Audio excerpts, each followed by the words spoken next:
So here we are, this is WrestleDX plus Alpha. We're here to entertain, we talk, fans of wrestling, and we're talking about some of our thoughts of the things going on. So, of course, if you've caught our show where we're talking about the WrestleMania weekend, these are things, these are bullet points that we've kind of caught up on and that we want to talk about.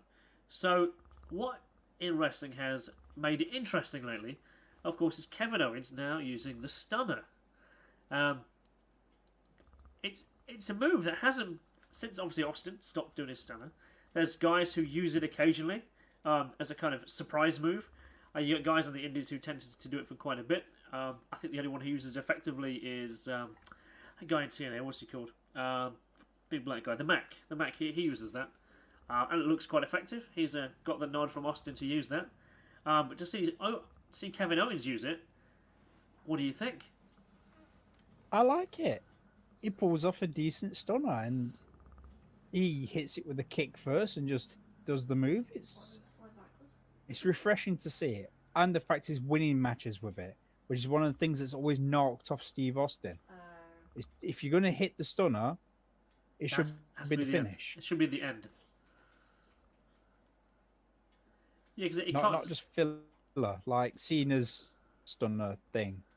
What that? Yeah, where he jumps off the ropes backwards. Yeah, yeah. It always looks like he's going to land on the guy's leg and cause someone an injury as well when he does that. I don't like that. It doesn't look very clean. Not really. So when did he start using it? Has it been like since the Chamber? Since his return. Yeah, the Chamber match with Bryan, and then. So, like, do you think it's because WWE actually wants to put a ban on using the package pile driver? Because even I think it's pretty dangerous. Oh, he's not been allowed to use that ever in the WWE. Hasn't it? I'm sure. He did. No, what he does is he does this. He gets him up in the package position, and then he releases one arm. So it's kind of like having a gate on him. He hinges the arm with the other. Lets go of one arm, pushes away, so they still land on the head and shoulders, or they can flat back it. Okay. And that's the closest to the package power driver you'll see in the WWE from Kevin Owens. Huh. No, maybe you're right, because I'm sure I'm seeing it, but clearly not. But yeah, so it's good to see it used in the WWE because it has been a long time since someone has used it. And do you think that wrestling moves are sacred like that? It can only be used by that guy. Because even like the Architect, of course, he was using the pedigree for a while, and I never thought that quite felt right for him to have that. It felt right for the time, but after his feud with Triple H was over, he needed curb stomp. It was his thing. I do like the ripcord knee, although now it is not to use that as much anymore. He uses it from time to time. It's just a move. Yeah. Rather than the ending of a match. But like you said, I think the stunner needs to be that it's the exclamation mark. It's the ending of a match. They should be stunned and done and pinned. Yeah, and that's what they've been doing with Owens, and that works. So point number 2 being Daniel Bryan's new championship eco belt. What do you think? How cool is that? I love it. It plays into his character really well, doesn't it? And it does, and it looks so nice and different, and merchandisers are just rubbing their hands going, whoa, another belt.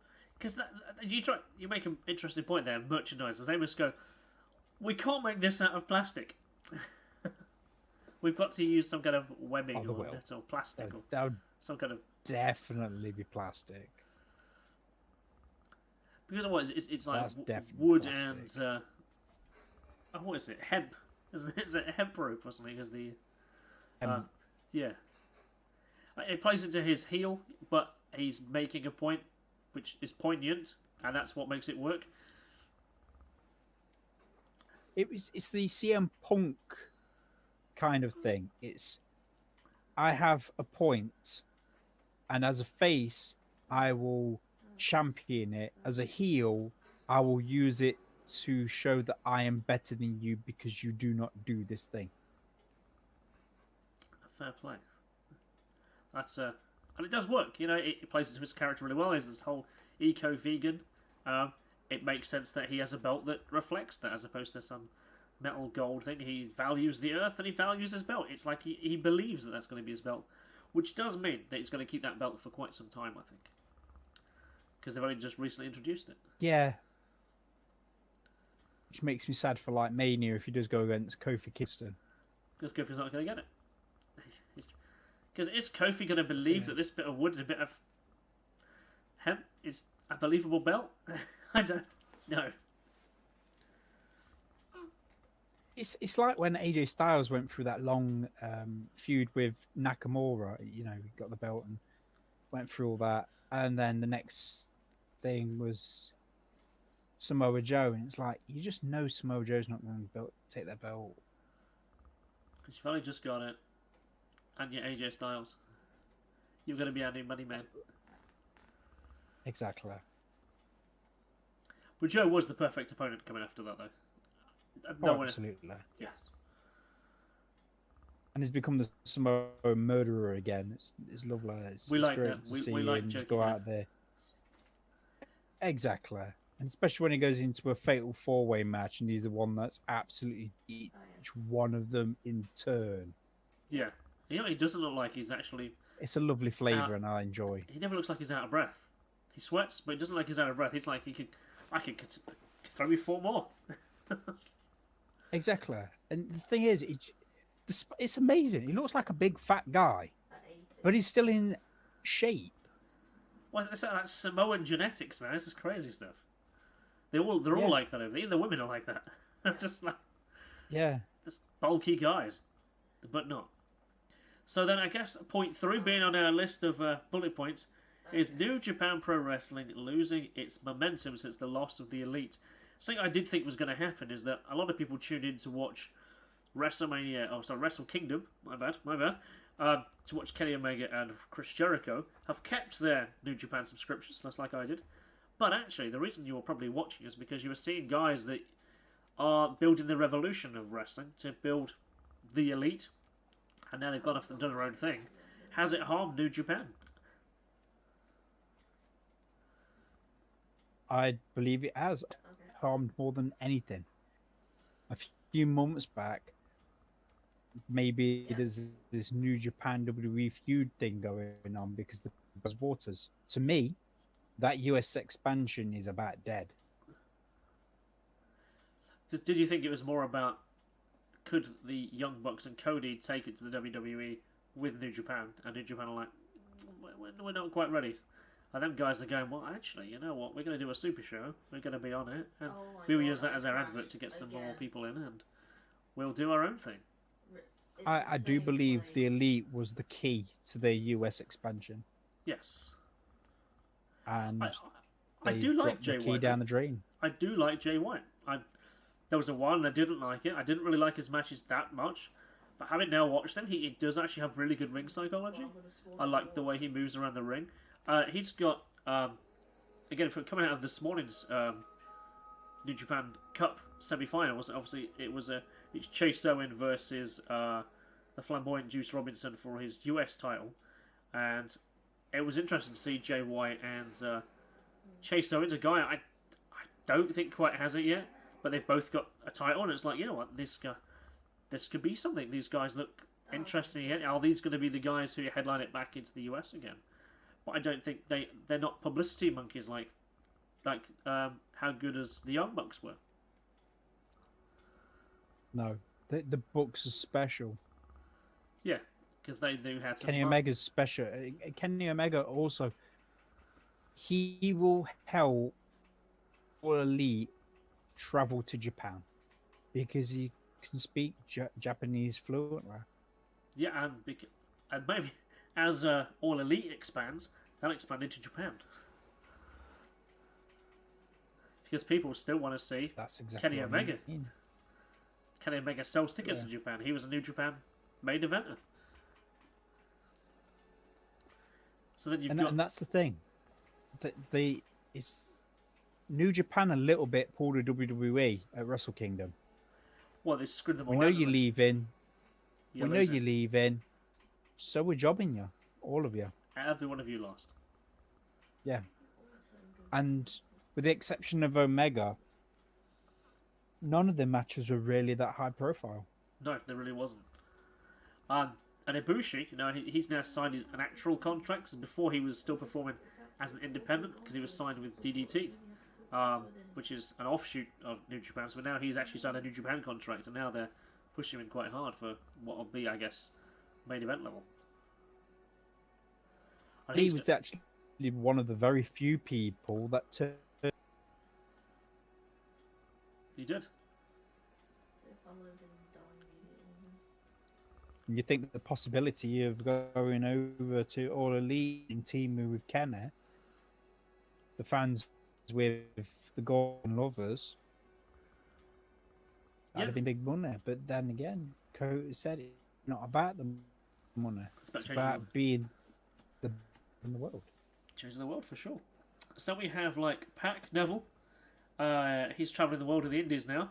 He wrestled in Cleethorpes recently, and he's wrestling in Irish Whip like tonight. But he's fought Ospreay, Sabre Jr, and there's been some high quality matches that are coming out of that.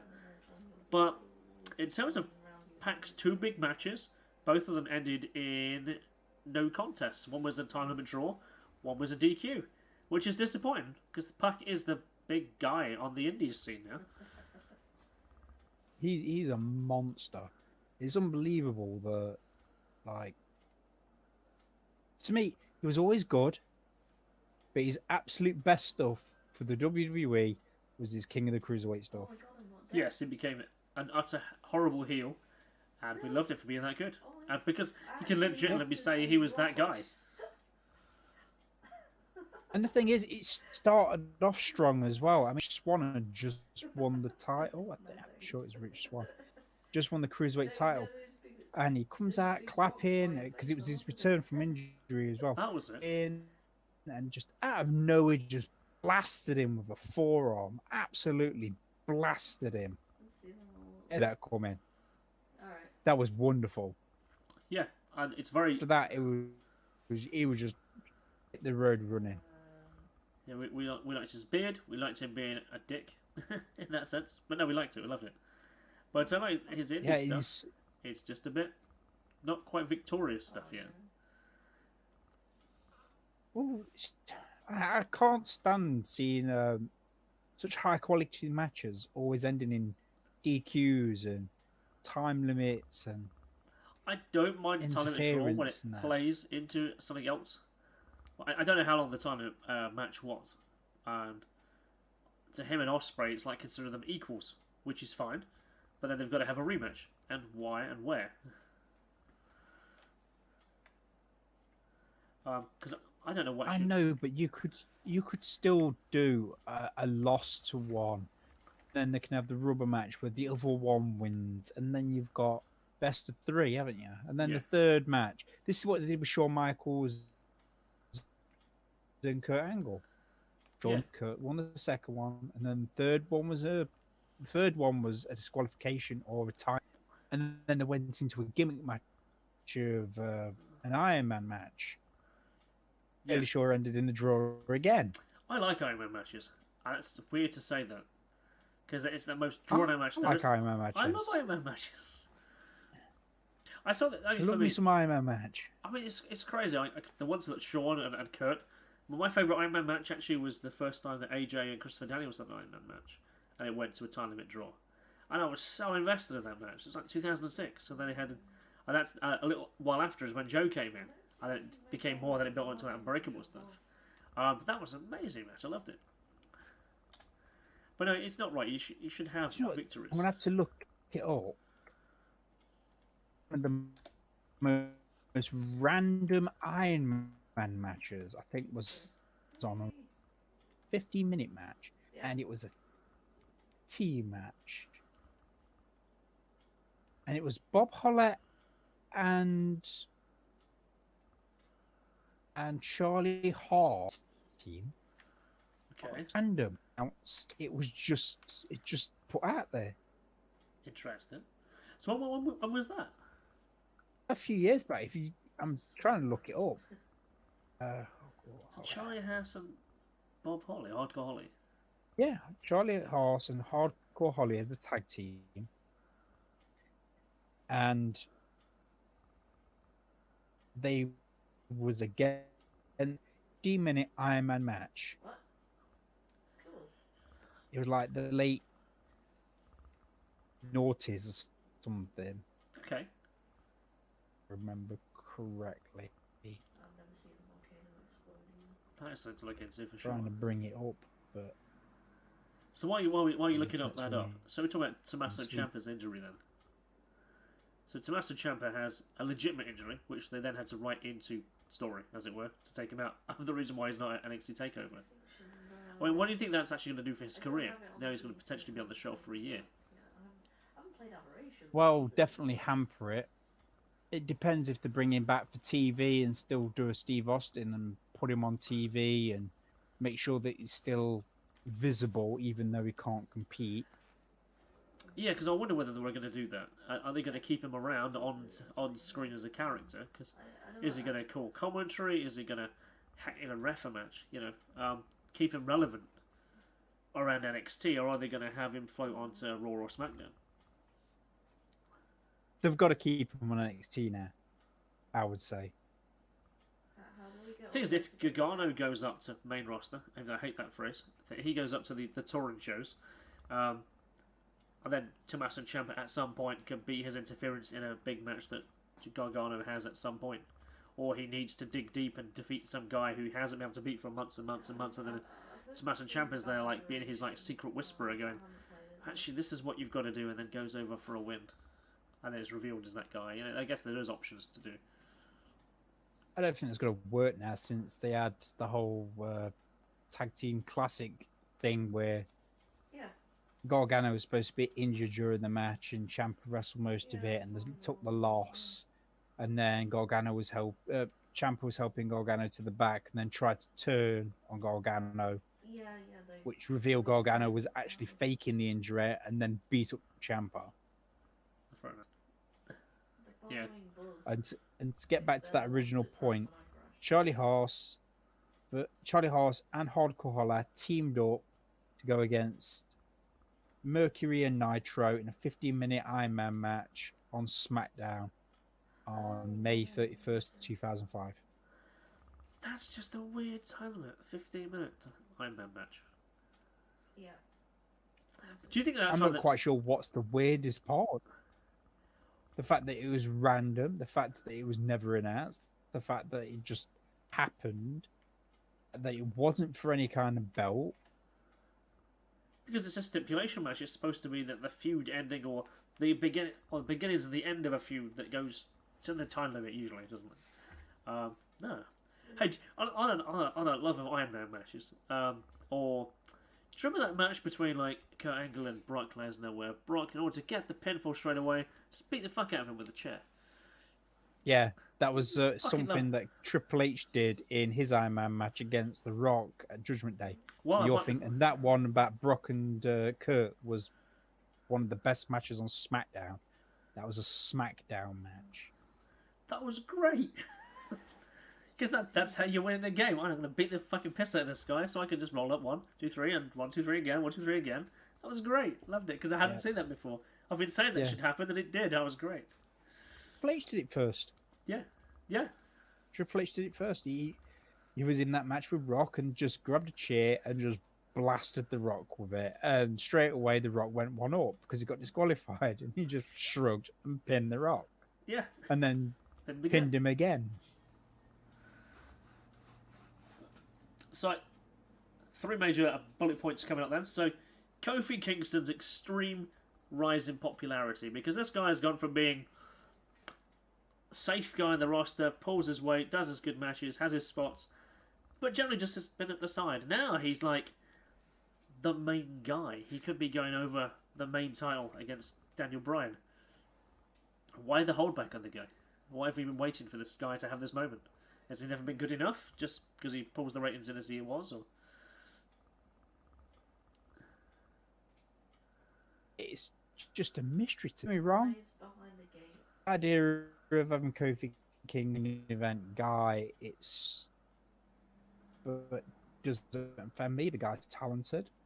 Like, he could do it, especially as part of this New Day gimmick. Right, not right. This is big green. Does this mean he's now going to become more serious Oh, and leave his New Day team behind? They could do that, but for something different, why not continue it on? Because it is more. Is he more a likable face because the New Day are just so over? Is that what works? He's always been a likable guy. I can't think of it. In fact, Kofi's never been a heel apart from his early New Day days. Yeah. No, it's good. I like he's in his position. Whether I want to see him as champ and see him as the flag holder of the show, I don't think I'd mind it. And you were also bringing in Race on this Yeah. because he would be the first properly black champion in the WWE, So maybe ever. I mean, they pulled that shit with like The Rock, and they pulled up the the blacker side of his ethnicity, but still, well, he was Samoan, isn't he? So really, I think, yeah, Samoan, and he's a black father and Samoan mother. But you've also got like Booker T, who was, I guess, a WCW champion first, and he obviously came into WWE, took on his new King Booker, his new WWE gimmick eventually, and he rode high. And he did get to world championship status for the world title. Still never the WWE title. And I guess there is that drive right now for equal rights and equal opportunities and stuff. What was he going? I mean, the fact that I think the first guy I actually really admired watching as a fan is I used to watch. I was about 10, 11 years old, and WCW like Worldwide was on TV on Anglia TV, it's like a localized ITV show. And we used to watch on a Saturday afternoon. I watched Ron Simmons fought Vader, and I was like, I liked it. I've never seen race as an issue in wrestling. I wanted to see Ron Simmons beat Big Van Vader, who was a guy who was this indomitable force who could never be beaten. And I was watching this Ron Simmons guy eventually take up and eventually took that title from him, and I enjoyed that. Yeah. And I guess WCW at that time was a very Southern American company as well. I mean, that was a bold move even for them back then. Yeah. I mean, there have been a lot of black champions in the WWE, but never WWE champion. Yeah. So is it important to fulfill that politically correct role, or is he just Kofi Kingston and he's deserving of champ, and race isn't part of it? It just happens to be black. I'd like the race thing to be a secondary thing. I really wouldn't want it to be a thing. It's like with Mustafa Ali. One of the things I love the most about Mustafa Ali is of his Asian descent, he's not treated like it. He hasn't been given the Jinder Mahal. Yeah. Because WWE has always played to its stereotypes, hasn't it? Until more recently, I guess. And they haven't done that with him. And I like that. Me too. He is Mustafa Ali, the wrestler. Yes. The talented cruiserweight turned heavyweight. Yeah, me too. I like that too. And that's exactly what he is. Considered that he came into the Cruiserweight Classic as a replacement as well. He wasn't even supposed to be in it. He was a substitute. He went into it. I think he lost in the first round. Just as a bit of fodder. And he ended up getting onto the main Cruiserweight roster for the 205 Live. And he did well. He did tremendously well. Yes, he does. Well, he's like a guy with heart, isn't it? Yeah, I can believe him. He has heart. It's his character. He has faith in his abilities. So that brings us on to a guy leaving WWE, Dean Ambrose. Wow. I have to say, the first time I read that storyline, I was like, the fact that WWE is talking about this, it's a work. The very first time. It was months ago. It was like February. Yeah. The thing is, he just refused to sign a new contract. And Which for is not a me, big deal. Ambrose leaving means that he's not staying in wrestling. Yeah.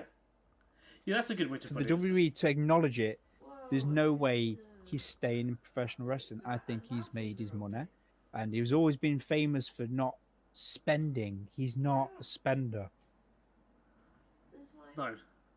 And for me,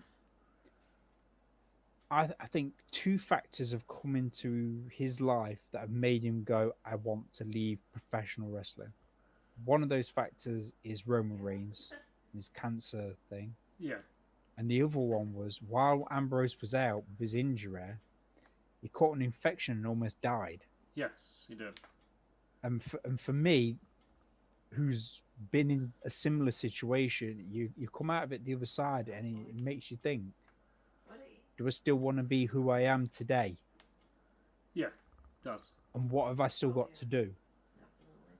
And I guess when you have, I guess, the financial stability to do, I can live comfortably. I can now provide for my family. I don't have to work another day of my life. I can now just enjoy life and enjoy family and do all that stuff. And to be financially secure, I guess, is what a lot of wrestlers ideally want to do, is leave early, pass a bit of a legacy on, I guess, if you want to. Perhaps come back occasionally, but, you know, maybe you do want to get out early. Now, how old is he, about 35? He's not tremendously old. He's younger than I am, I'm sure. Fact is, he's gone into the WWE. He's made his money. He's met his wife. Yep. I'm sure both of them are very comfortable. I just think that with the re-acknowledging it, he's out of professional wrestling. And I think he's gone off to go and do something else. And I feel that maybe one day, once he's gone and done something else, he can feel that he's complete and maybe he'll come back.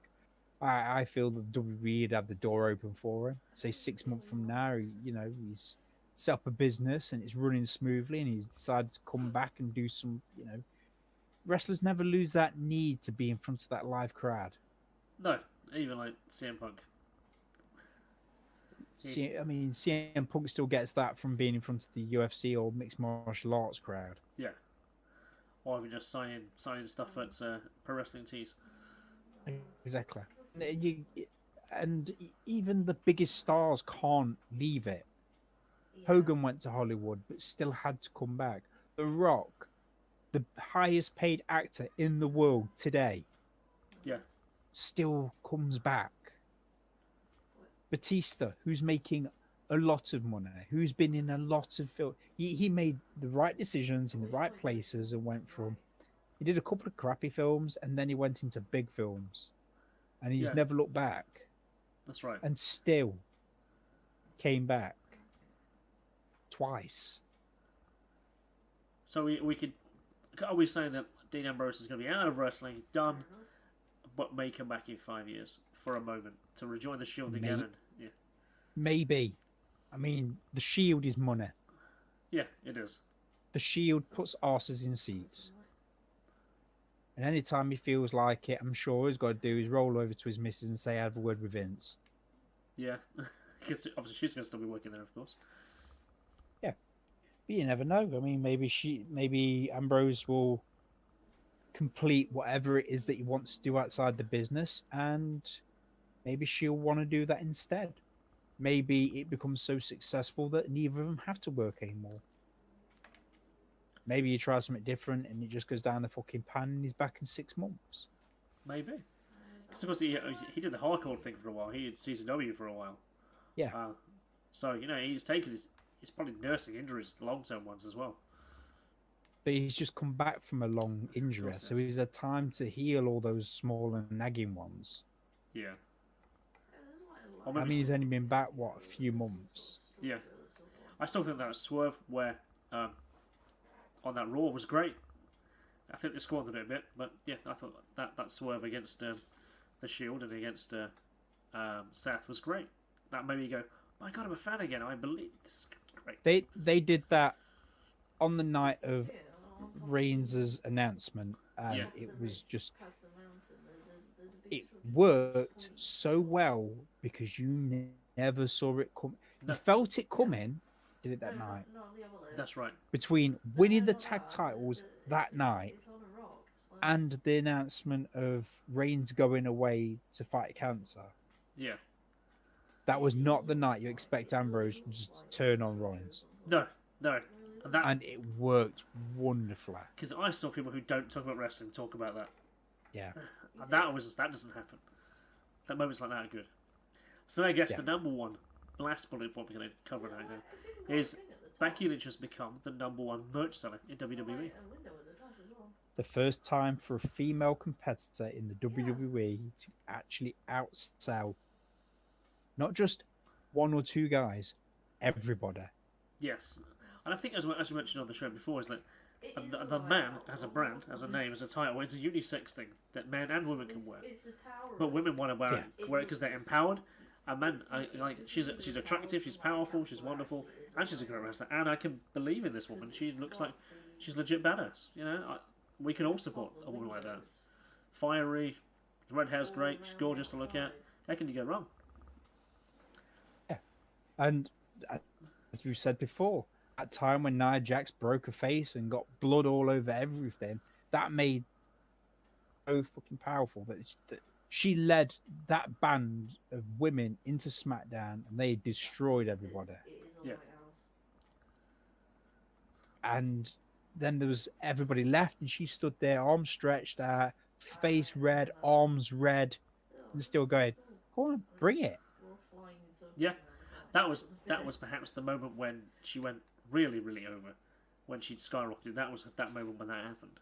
Yeah. And that's why I believe at WrestleMania she has to win that belt. Yes, she does. And because we all know that Charlotte's the queen and Charlotte's got it, but she already is the queen because she's won it multiple times. Same as Ronda Rousey, who's an amazing competitor, who I believe is a legit badass, and she really is. She can make anyone tap because that's her style. But I now want to see Becky win. Becky has to win to be legitimized, as it were. This is her time to be And that that's superstar. It's the wonderful thing in those three. Any one of them can walk out that match with that belt, And go and you could go, happy. that feels good. It's a shame the other two didn't win, but only one can win it.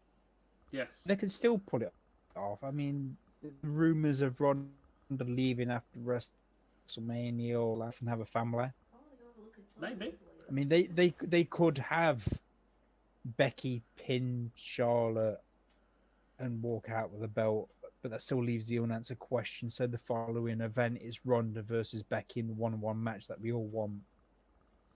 Or Ronda could pin Charlotte and keep the belt, and again, on to the next event, Becky versus Yeah, Ronda. I still think that would be disappointing. I think fans would want, and they really believe that Becky this is gonna happen. Yeah, I believe that as well. I mean, you can still have your rematch. You can still have Becky pinning Ronda for the very first time, breaking the streak, taking the title, and then defending it against her at the next event. It all depends on how they play it in the end. Are we going to see some kind of interference? Hopefully not. Is it going to be? They can't have interference in this triple threat. No. They can't. It will ruin it. If it was WCW booking, however, Dear God. Hogan would be in there.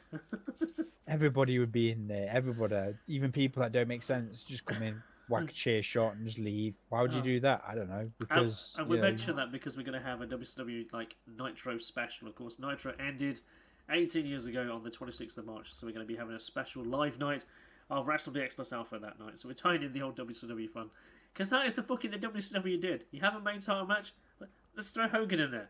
Why? Why not? Because David Arquette was busy on a film. Just because. I like Brett said that a number of times when he was fighting Sting and they were all arguing about how we're going to get Hogan in this match. And he's like, why is Hogan in this match? Because there's always Hogan in this match. It's like Captain Jack Sparrow. Why is the rum always gone? Because Hogan was there drinking it. That's right. So Becky Lynch going over then WrestleMania. I think that'll be the right thing to happen. I guess we're talking also about like the next 2K wrestling video game. Is it going to be Becky on the front cover? I think so. Yes. And in fact, I wonder if we can bet on that somewhere. Because like, I wouldn't be surprised. because you do, there's places that take those like random bets, don't they? Like William Hill or whatever. We'll take the fact that someone might, that some random event might happen, and they'll take odds on it. What is the odds of Becky Lynch actually becoming the front cover for the first time? Yeah, someone's going to take that. I think so. I think that's good money to have. Yeah, I feel that Lynch should be on the front cover of that game this year. With a guy or on her own? On her own. The man. If they go ahead with the triple threat women's title match as the main event for WrestleMania, and God help you, you damn well should. You've got to go with a woman on the cover of that game this year. Yes, you do. And right now, WWE, one of the biggest things in the WWE that they have over anybody is their women's division. It is. Yeah, it is. Because like I was going to say Impact has now a There much is- smaller roster, but that's it. they've got a couple of decent women, but that's it. It's not a roster. No, it's not. At least they're trying to make out that They've got a few decent women, and that's why it's Valkyrie against Blanchard every yeah, event. exactly. Pretty much, yeah. And like Rosemary's doing her own And thing. they've only and some- just been able, they've only just managed to pull it away from Valkyrie and Blanchard this time because it's against Definitely. El Kim and Yeah. what's her name? Grace? Is it Grace there? Yeah, that's right. Rosemary as well. I think she's become free from her captors, and she's now become. Because I think she was kidnapped by like James Mitchell or some shit like that, or she was brainwashed. I don't know. But She was trapped in an alternate universe, wasn't she? Something. yeah, so we're talking about wrestling, but yeah, Because of course it is. the WCW working. But actually, apparently, it's been the best thing to watch on Impact. So Yeah. it's great. Although Ale, who was part of that, is now been signed for All Japan. Not All Japan, All Elite. Yes, Ali is great talent as well. She's really good. And I saw the countdown to Double or Nothing. Their 6th episode. There's only one every week. That was she was the main star of this tournament. Her ascension to become to All Elite. So that was really cool. Well, we'll end it here then. So that's 6 points covered. So that is Kevin Owens now using the stunner, the Daniel Bryan's championship belt, New Japan losing its momentum since the Elite have left, PAX, ending with DQ and no time limit matches, Tommaso Ciampa out with injury, Kofi Kingston's rise, Dean Ambrose exit from WWE, and Becky Lynch taking that #1 spot for WrestleMania and becoming the lead front cover of 2K20 when it gets announced, which always tends to get announced a little bit after WrestleMania. So keep posted. So this is WrestleDX sign off for now, and we'll talk to you next time. Yeah. I missed it.